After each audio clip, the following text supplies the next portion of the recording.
powers that be have to operate under universal law. So if you don't know anything about astrology, if you don't study the planets and what the constellations are all about, then you're going to have to take my word for it and fact check later. But it's a lot of information, so I'm going to get right into it. So understand, for argument's sake, if you want to do anything on this planet and you want it to work, if you want to do anything on this planet that's going to involve the collective energy of the planet, then you have to do so under universal law. So again, universal law, what is that? Universal law is you operating within the law of the universe involving the energies of the planet, the stars, the sun, and the moon, plain and simple. So if you're into astrology, then you understand different planets have different energies. You read horoscopes and talk about what this planet does, so on and so forth. We'll get into that. So in order for you to operate under universal law, you have to operate under the energy that the planets that are in your house involves. So understand, like when you are in a certain house, there are planets in that house. Those planets have different energies that are basically available to you while you are in that house. So you will be affected by the energies of this planet, everybody in a different way based upon your astrological sign or based upon your consciousness, if you understand. Because understand, no matter what, your consciousness will trump all if you understand the energies and you know how to act accordingly.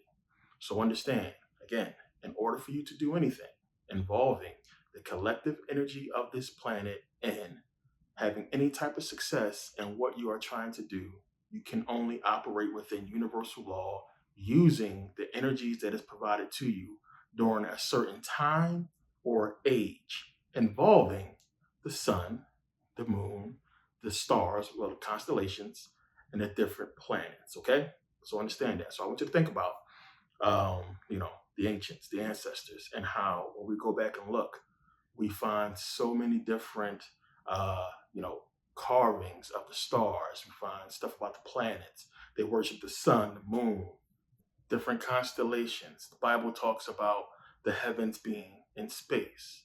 It talks about the heavens being, above. Everything is about space. Everything is about the heavens. So you have to look at the fact that the Egyptians aligned the pyramids with the stars on Orion's belt. We have to look at the 7 churches that's in Turkey that aligns with the stars, the 7 stars in the Pleiades. We have to look at all of these structures around the world that are aligned with constellations, planets, stars, the sun, the moon, so on and so forth. Everything, when you go back in Antiquity and look, has to do with space.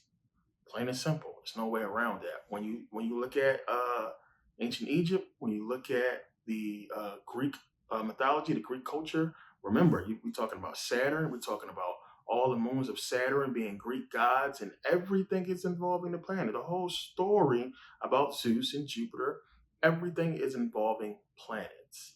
And it's for a very, very important reason, because this is true energy. This is powers. Now, again, this is going to be weird and sound spooky to some of you, but it's going to make a lot of sense. You know how I do videos. So understand that part first. Everything was about the planets, and they grasped the concept that in order for you to have any type of success, you have to act during certain planets corresponding in the house you are in, meaning in the constellation you are in, or in the planetary, let's say, alignment with Earth you are in, and the energies that they provide. So understand, we have holidays, festivals, once a year, every year, to celebrate certain things. And this is what the ancients did as well. They had festivals, they had holidays to celebrate certain things, because back then they understood there is some kind of energy that you can get from this. And you got to think about it today. We look at it today, things like Christmas and these other holidays are simply symbolic to us. We dress up, we do whatever as a symbolic gesture to the holiday. But back then, it wasn't such a thing. You wasn't putting on a costume to impress people or give people a laugh. They did this stuff because they understood there was real energy behind it. When we go back and look at the ancients, when we look at the powers that be during ancient times, all the wars they fought from, Kemet all the way up until, taking control of America, they won those wars. up until that point in time. So all the ancient wars we look at, they fought them, they won, they conquered so many different civilizations, and they were able to do so because they followed universal law. They followed the zodiac, plain and simple. So the zodiac is the key to universal law. The zodiac has the houses of God. The Bible always talks about the house of God, things in God's house, so on and so forth. And, my house has many mansions. This is about the houses that's on the cross of the zodiac. Each house has a different constellation. It represents a different astrological sign, and different planets will come in different houses and provide different energies to different people. And you have a choice as a collective to tap into that energy. So understand, and this will make sense. If you are at the head or controlling the collective energy on the planet, then you can decide whether the energy that you siphon from these planets or this planetary or universal energy is going to go towards something good or bad. That is what it's about. It's about choice, duality. So again, the Bible, as I said, it's all about duality. It's about choice and making a choice. So it's going to be whoever is ruling is going to decide, because we are all in a contract, in an agreement, and we are all agreeing to be under this government, these powers that be. We have given our energy to them without even really knowing. And there's only certain ways you can take energy back. And it's why they seem to always be winning at every step, because we are basically agreeing to let them represent us as an energy. So they are deciding how the energy is going to be used, and they have been using it in their favor for generations. So when you understand that, and again, as I said, it's going to sound a little bit spooky at first, but it's going to make sense. They are taking control of the collective energy that is provided to this planet for many different things, and they have been using it to build what they have built. So now, of course, we take it to the Bible, because the Bible is the key to all of this. It's giving you everything, as I always say. It is giving you the answers. And we're going to start with Moses. Moses represents Aries. He represents Aries. Aries, the ram. We see statues of Moses with the ram's horns holding the Ten Commandments. We know the ram represents Judaism. We see that the Jews blow the shofar. And Moses represents Aries. And we know that Aries is Mars. Aries in Greek is the god of war, and it's represented by Mars. Mars represents war. So understand that. So Moses led the Israelites out of Egypt. And of course, it's all a metaphorical story. And, he gave them the laws. Remember, the Israelites went out, they went to war, they went conquering everybody, beating everybody, winning all those wars. But before that, Moses had to give them the laws. Now, these are basic laws of man, and these are laws of God. Now, a lot of the laws in the Ten Commandments is basic stuff. Thou shalt not kill, steal. This easy stuff we can remember. There are other laws that are laws of God that are different. So you got to remember what was taking place during this time and the symbology. Some of you guys may know, but I'm going to break it down real quick for those who don't, because it's really important to understand what this stuff is really talking about. Now remember, Moses came down from the mountain, and basically God told him to go down there because the Israelites was worshiping a different God. He goes down there and he sees them worshiping the bull calf, and he breaks, the Ten Commandments, the tablets. So, what was that about? Now it says here, Exodus 32, 1-4. And when the people saw that Moses delayed to come down out of the mount, the people gathered themselves together unto Aaron and said unto him, Up, make us gods, which shall go before us. For as for this Moses, the man that brought us up out of the land of Egypt, we wot not what is become of him. And Aaron said unto them, Break off the golden earrings, which are in the ear of your wives, of your sons, and of your daughters, and bring them unto me. And all the people brake off the golden earrings, which were in their ears, and brought them unto Aaron. And he received them at their hand, and fashioned it with a graving tool, after he had made it a molten calf. And they said, These be thy gods, O Israel, which brought thee up out of the land of Egypt. So the last part of that is the clue. How would Aaron know what gods brought them out of Egypt? He didn't see the God that brought him out of Egypt. He just said, here's a bull, worship this. You also have to think about, why would the people want to worship something? Do you understand? So you have to think about, as I said before, they worship things. They understood they had to worship, or basically channel the energy that was being presented to them during that specific time in order to have success in whatever they was trying to do.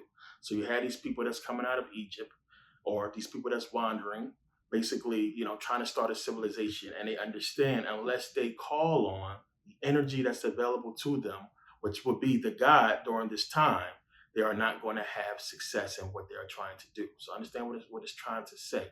That key is him saying that that's the God that brought him out of Egypt. So you have, Moses come down and sees what happened, and again he breaks the law. The key to this is the very first law. The first law that God gives is, you shall not have any other gods before me. Not that you shouldn't kill or steal. Do not have any other gods before me.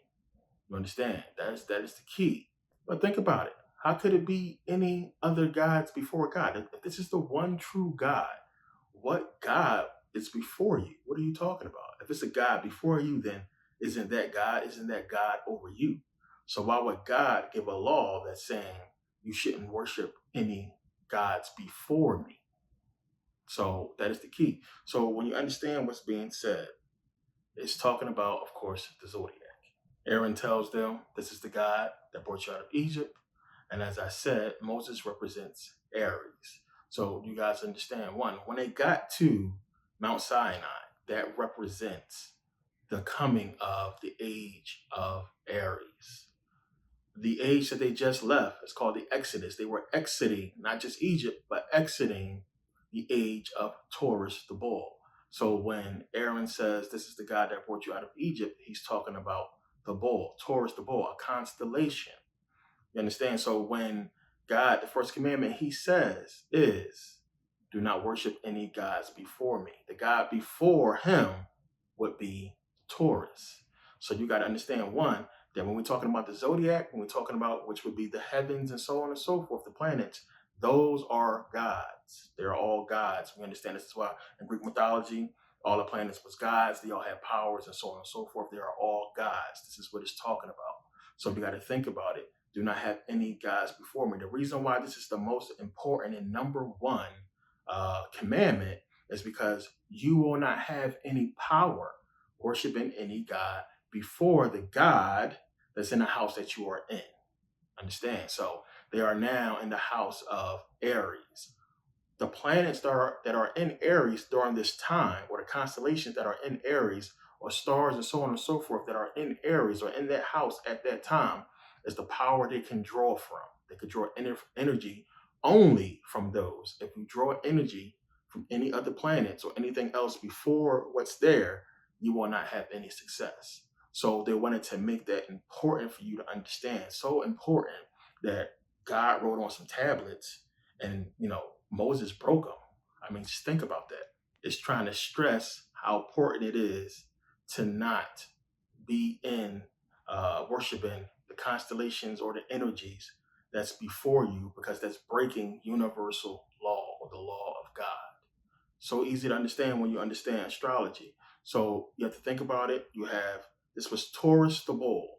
They are in Taurus when we get the Hebrews. When the Israelites come out and they're on their way to starting, they are in Taurus. So you guys seen, bullfights where they say Toro. This is where they get the Torah, the bull. It's talking about the start, the beginning of Judaism for the Hebrews. So Toro, Taurus, Torah, all same thing. So you have the Hebrews getting this knowledge from Moses. And now they have the understanding that, one, we have to follow these certain rules, which they're giving you the hint they already knew because they wanted to worship something. Just think about that. They just came out of there. They want to worship this God. If the God, you seen Moses part the sea. So obviously they understood it's some kind of power here or something going on. So they wanted to know what it was. They wanted to know what was giving them favor during this time. And hey, Aaron, you his man, give us the God that we're supposed to be worshiping so we can have success in what we are doing. So Moses breaks the tablet. We know the tablets go in the Ark of the Covenant. Remember, as I said, they were going around and beating everybody because they had the Ark of the Covenant. That was the source of their power. Now, as I said, you can only access certain power during certain times and ages, which they were in the age of Aries, and they were able to win because they was worshiping the power of the time or age they were in. So, big key is the Ark of the Covenant. Now, on top of the Ark, you have the two cherubims. And we know God spoke to them from the Ark, from between those two cherubims. Every time he spoke, it was clouds and lightning and thunder and so on and so forth that appeared. Now, they're giving you a description of, the Ark in the Bible, but you have to understand, argument's sake, the two cherubims represents the stars, represents the stars. Remember, Ezekiel, he had a vision about these cherubims, and you have to understand what it's talking about esoterically. So it says here, okay, so it's the previous post, explored the stacks of evidence which suggests that the vision of Ezekiel, one of the most important and most argued over passages of ancient Hebrew scripture, in which the prophet describes a whirlwind from the north and wheels within wheels, and the likeness of four living creatures out of the midst of them, is in fact an esoteric description of the awesome celestial machinery which turns the heavens throughout the year, and that those four likenesses correspond to the zodiac sign governing the points of the two solstices, summer and winter, and the two equinoxes, spring and fall. I'm going to skip here. It says, however, in the 10th chapter of Ezekiel, the scripture text uses a different term to describe the subjects of this vision. In addition to talking about likenesses, the text reintroduces them, but this time in the midst of much description of cherubim or cherubims in the Geneva 1599 or King James 1611 translations, while still referring to the four faces and turning wheels. Now, however, there are several verses referring to the carrying of burning coals in the hand, mainly in the hands of the cherubims' hands, which they are described as having under their wings. But again, this is referring to the stars. The cherubims represent stars. We're gonna make that point in a second.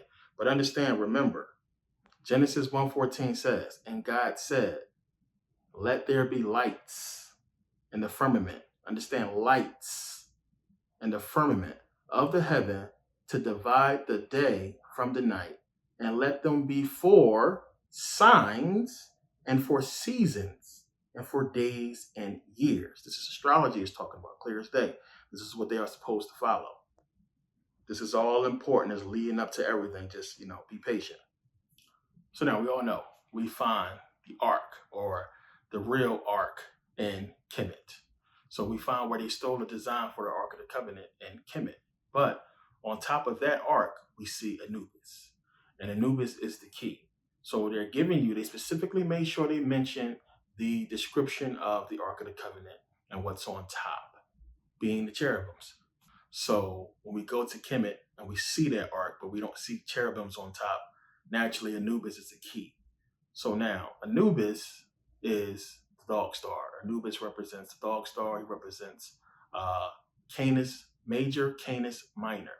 So there's only one thing in that area that fits exactly Ezekiel's vision, and it's called Procyon. Procyon is a star or a sun that is bigger than our sun. And when you look at it at certain times, it looks like it has spinning wheels. It is the only thing that fits Ezekiel's vision. But they are giving you that clue to show you that when it's talking about cherubims, because they related it to the cherubims, it's talking about stars. It's important. So, as I said, they talked about, describe these wheels. Now, it's a company called Procyon. They manufacture synthetic rubber bonded wheels. So God talks to them from the top of the Ark of the Covenant. And as I said, every time he talks, there's thunder, lightning, and everything like that. Clouds appear. And as I just said, the cherubims represent stars. So when he's giving you the description of the Ark of the Covenant and how the tabernacle, remember, they told him to build this tabernacle, and that's where it's going to be housed at. And when they give you the description, it says here, this is Exodus 26:1. It says, moreover, thou shalt make the tabernacle with 10 curtains of fine twined linen, in blue and purple and scarlet, with cherubims of cunning work shalt thou make them.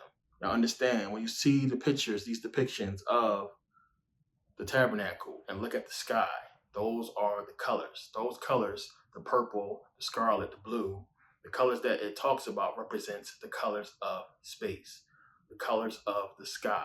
And when you couple that with the fact that we're talking about stars being the cherubims, it's telling you clear as day that the Ark of the Covenant represents the sky, it represents the zodiac, plain and simple.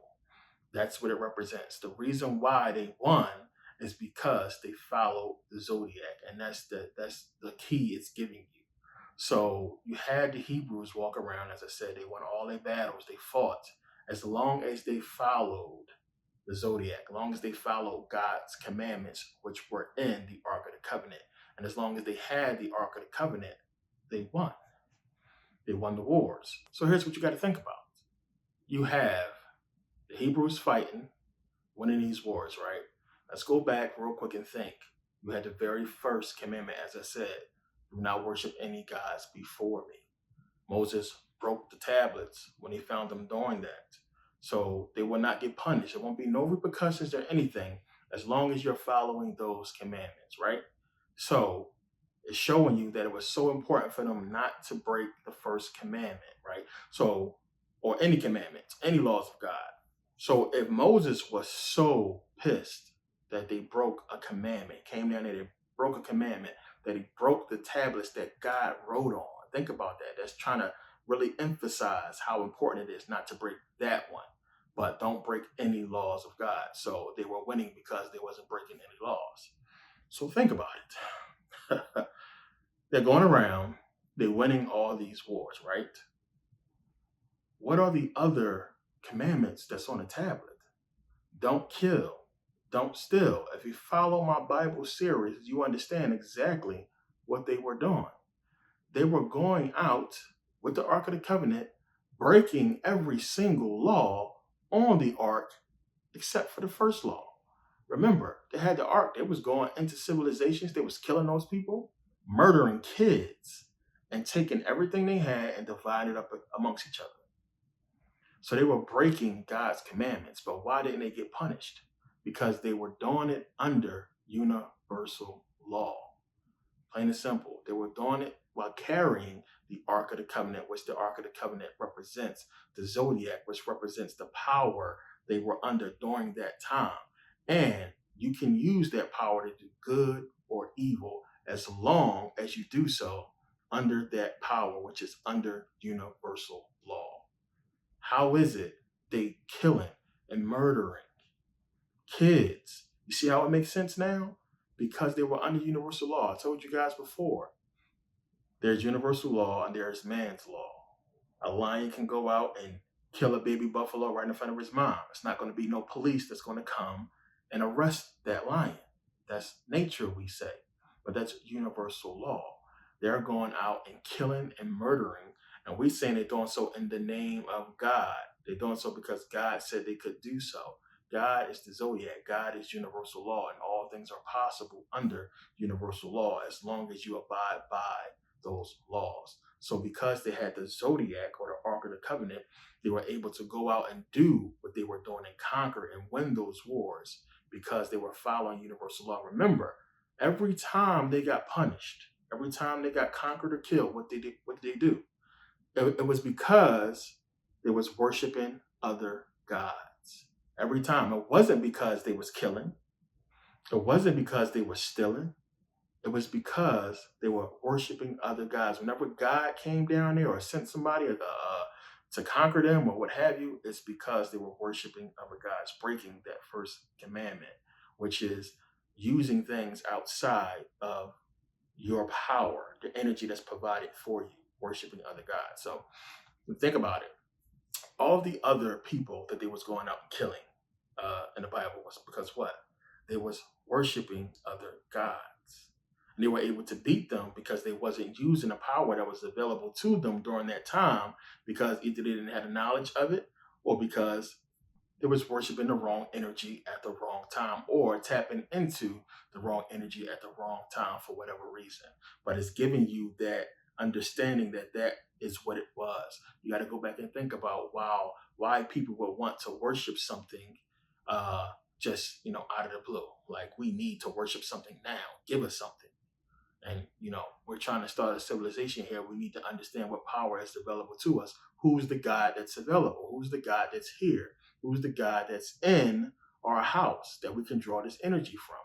And he gave him Taurus, but he was wrong. It was Aries. But it's just, as I said, a hint to telling you what this is all about. So another story, Constantine. And this is the same story that they're trying to give you with the inception of Christianity. We're talking about before the inception of Judaism, beginning with this story in Exodus that's trying to give you the zodiac and tell you that the power is in the zodiac and God is the zodiac when you try to understand. So you have Constantine, remember, broke this whole thing down in my ancient history series. Constantine, who was a pagan, who basically, nothing wrong with being pagan, by the way, he basically said that, he went to sleep. Jesus came to him and told him to use this sign to basically win the battle. So he had a battle for who was going to be leading Rome, and it was between him and I think it was Antiquity. So he put that sign on the shield of his army, and they won the battle of Milvian Bridge because he put that sign that Jesus told him to put on his shield. And you guys know this is the sign that he put on there. So you got to understand, one, this is an ancient pagan symbol, plain and simple, that represents the zodiac. That's what it's about. It's the zodiac. Now it says here, it's the Chiro. So I'm going to go down here. It says, before it became the monogram of Christ, the Chiro was the monogram of Kronos, the god of time, and an emblem for several solar deities. Chiro is also the origin of the tradition of abbreviating Christ and Christian and Christmas to X. The small letter and the image are the Alpha and Omega. So we know God is the sun. Plain and simple, one of the powers, the main power of the zodiac. We have the disciples of Jesus, represented by the 12 signs of the zodiac.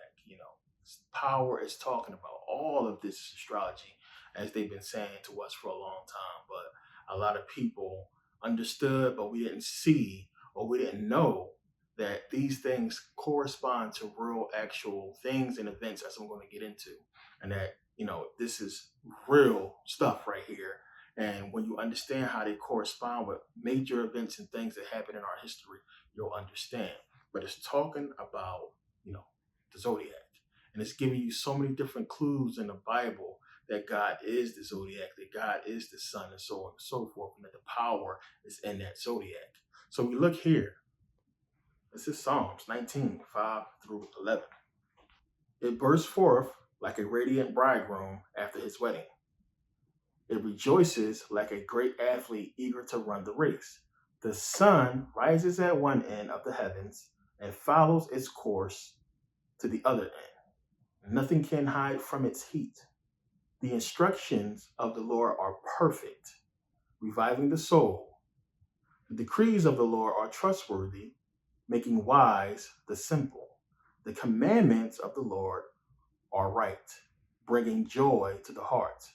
The commands of the Lord are clear, giving insight for living.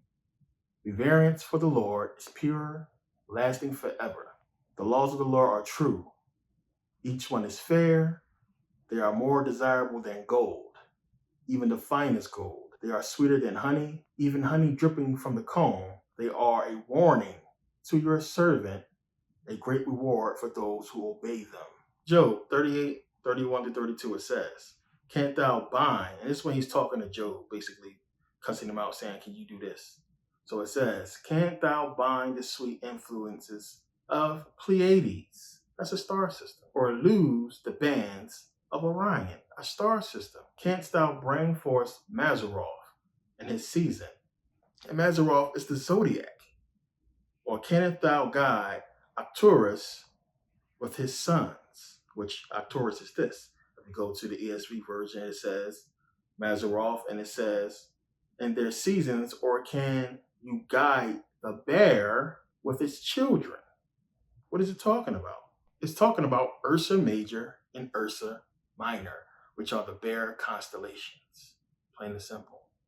These are all constellations it's talking about. If it's God that's doing these things, it's talking about God in the zodiac, not God, this being. And it's giving you astrology, giving you the hint that this is the power, this is what it's talking about. So we see all throughout the Bible references to constellations, references to stars, planets, so on and so forth. Saturn is in the Bible. You've seen the Pleiades is in the Bible. It's talking about Orion in the Bible. It's talking about the sun and the moon, and everything is in there pointing you to astrology. Stuff that you guys understand by now, but it's important to understand what it's going to couple with that I'm going to show you guys in this video. So, as I said, each planet has different powers, different aspects.